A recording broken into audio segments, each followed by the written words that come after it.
ఉండినట్లు 10వ భాగం అంతయు మీరు నా మందిరపు నిధిలోనికి తీసుకున్నారండి.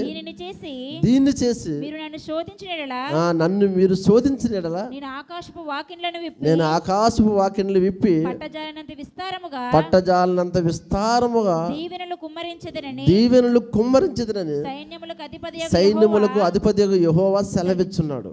ఇప్పుడు చదవండి 11వ వచనం. మీ పంటను తినివేయు పురుగులను నేను గద్దించెదను. చూడండి, ఎప్పుడు చెప్పండి ఎందుకు వచ్చింది ఈ పంటలో పురుగు? చెప్పండి ఎందుకు పడింది? నెంబర్ 1, మొదట్లో దేవుని మందిరాన్ని కట్టకుండా తమ సొంత ఇల్లు కట్టుకున్నందుకు, దేవుని మందిరం పాడై ఉండగా దేవుని మందిరాన్ని పట్టించుకోకుండా ఉన్నందుకే ఆ పురుగులు పడ్డాయి అందులో, ఆ పంటలో. ఇప్పుడు ఆ పురుగు పోవాలంటే మరలా మీరు ఏం చేయాలి? దేవుని మందిరం కట్టాలా. దేవుని మందిరం కట్టిన తర్వాత మీ కష్టార్జితంలో దేవునికి 10వ భాగం ఇవ్వాలా.